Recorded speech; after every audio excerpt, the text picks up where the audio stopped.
Hello mga katutot ka-DIY, kumusta po kayo? Sana po ay nasa mabuti kayong kalagayan sa mga oras na ito. Ano po? On this episode ay ating pong pag-uusapan na ito pong ating vintage na electric fan. 1987 pa po ito. At medyo i-convert na po natin sa DC dahil medyo may kataasan na po ang konsumo niya sa kuryente. So kailangan po tayo magtipid sa panahon ito. Mataas na po ang presyo ng gasolina kaya dapat mo tipid. Ano magagawa natin? Magtipid tayo. So ito, number 1 pa lang po ay nasa 71. Ito mo, number 1 pa lang po. Ang power na niya kinukonsumo ay nasa more or less 66 watts. So 66 watts kagad. Kung 12 hours a day yung gagamitin, mga 285 per month po ang gastos niyan. Subukan naman natin number 2 kung magkano ang gastos nito. So ang kanyang power ay na more or less nasa 70 plus watts, so 332. Mga 300 plus po. Isang buwan ang gastos niya. Gagamitin 12 hours a day. Every day. So kung number 3 naman po, itong kukonsumo, mainit po ngayon, summer, kaya itong madalas yung gamitin. So mga nasa 80 plus, so 427 po yan per month. Taasan po. Medyo masakit sa bulsa.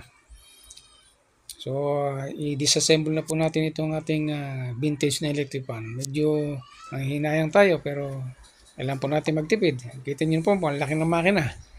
Kaya napakalaki ng kuryente. Okay, disassemble na natin siya. At ayan, nako, maliit ang butas. So, kailangan po lakihin natin butas.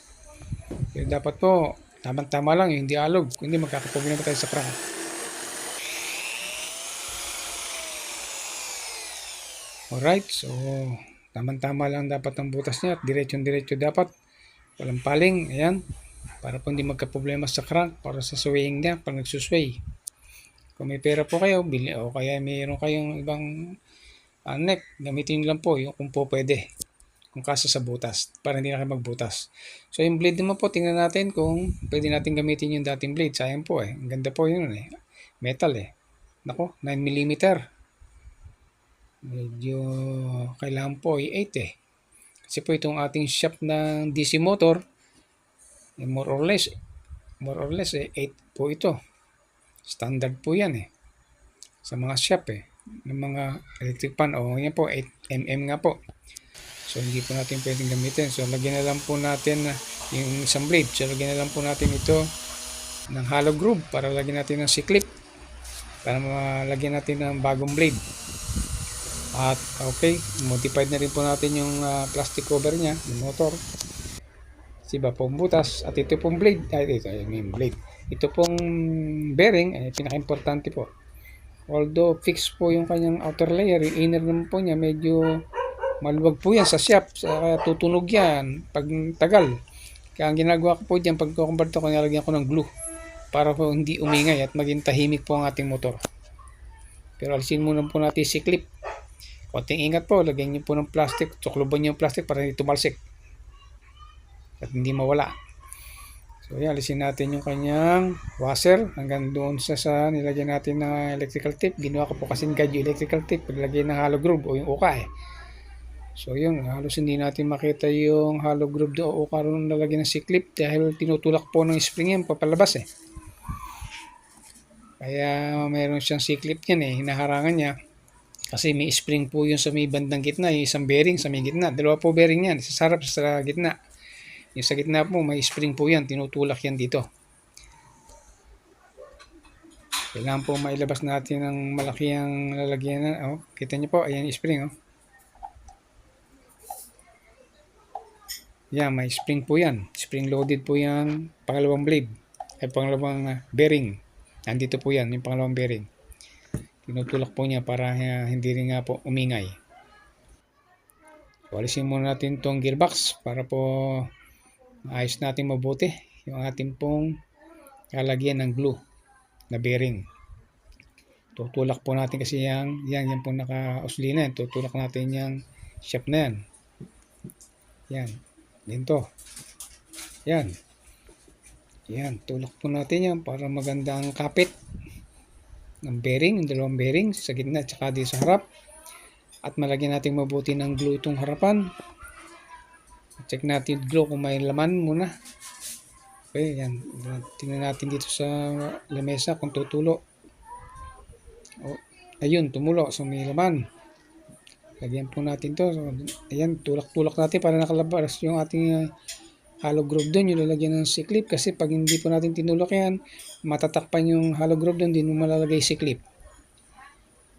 Ayan. So, mga 10 seconds po. Tuyo na yan. Alright, tuyo na siya. So, lagyan natin C-clip.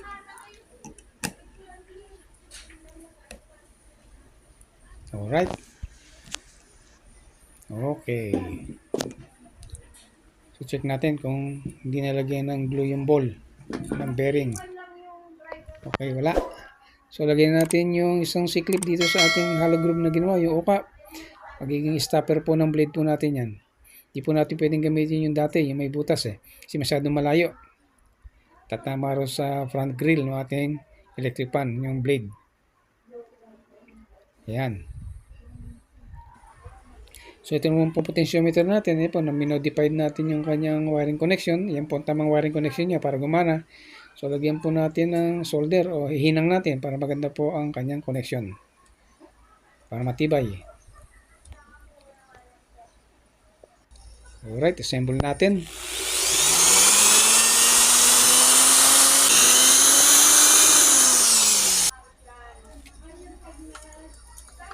Yan, tingnan natin kung kasya yung ating potentiometer. Okay, kasya naman.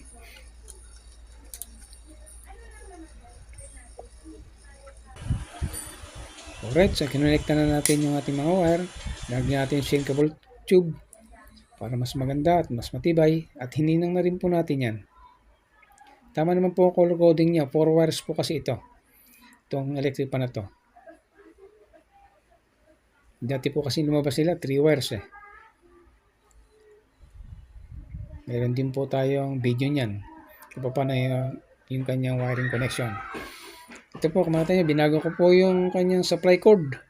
Dahil po itong cord niya dati, matigas na at may umido na yung kanyang kuryente.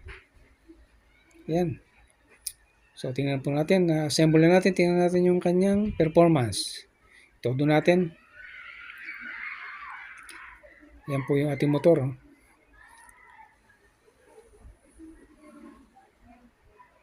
Ayan. Nako, 30. 31. Mataas po ito. Dapat to maximum of 24 watts lang siya. At mainit pa itong ating adapter. 31. Taas. Hindi po ito po pwede. Ayan, 32 pa. Maximum 24 watts lang po dapat ang 12 to 24 volts po na ganitong motor. Yung aluminium ito. So, ito pong isang binili ko na kasama at kasabay itong ating kinabit ay okay naman siya. 23 volts ay 23 watts lang siya. Walang problema.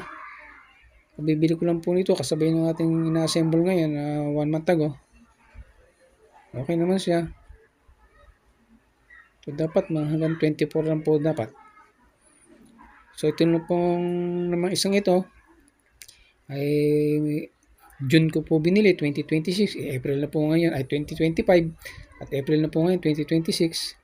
Binili ko po ito sa Thailand. Pero pareho pong motor. Pareho pong yung motor design. At mali. Mali yung mode niya. Ilagay natin sa power mode. Ito ang ating power meter. Yan, 14. 14 watts. Ang baba lang niya. Nakatodo po yan, 14 watts. Napakatipid na po.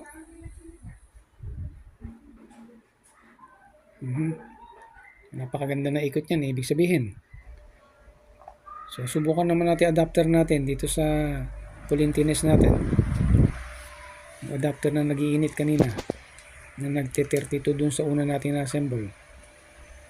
Okay, 17, 16. So, bumababa siya. Tumas, bumaba. Ayan na, bumaba na ng bumaba. So, mainit pa kasi kanina. Baka naman na-stabilize pa lang siya ngayon. Ayan, 15. So, pasok siya. Ayan, 14. Ayan, mababa pa siya. Oh, 12 na lang ngayon. So, nag-stabilize na siya 12.9. So, walang problema itong adapter natin kanina. So, dapat gawan na lang natin ng paraan yung isang motor para magamit natin. Sayang naman. So, ito, gagamitan po natin 24 volts. Pwede naman po yan eh. Hanggang 24 volts po, kaya niyan. Pero dapat po 24 watts lang ang maximum nito kahit nasa 12 volts. 12 to 24 volts sa motor po na ito na aluminum o metal, dapat 24 lang po ang maximum niya. So mataas pa rin ata, mababa. Nag-stabilize na siya. O 23 na. Okay, so okay po, pwede natin siyang gamitin dito sa 24 volts. So 118 per month ang konsumo niya versus 427. Laking tipid, ano po? Bali 309 pesos po per month ang tipid. Medyo nakapolo pa minutes. Tingnan natin kung minute. Hindi. So na-stabilize na siya sa 23. Okay. Alright, dito na po tatapos ang episode natin sa araw na ito. Subalit bago po ako magpaalam, ay nais ko pong ang paalalahanan ng mga DIYers natin na kung mabibili po ninyong motor ay walang PS mark o QA stickers, ay hindi po tayo sigurado na wala po itong problema. Ano po? Kaya please consider your purchase carefully. Just in case na nakabili na kayo ng ganito, I suggest na panoorin po ninyo mga video ko tungkol dito at ito po ay nasa description box below upang matulungan po kayo sa modification at problem correction. At sa mga nais o gustong mag-convert sa DC at ayaw ng hassle, may mga available naman po tayo na local electric fan suppliers na available sa market today, ng mga DC. Malaki nga lang ang initial investment pero worth it naman po in the long run. Alright? Hanggang dito na lamang po at sa muli, bye bye and God bless us all. Ingat po tayo palagi. Paalam!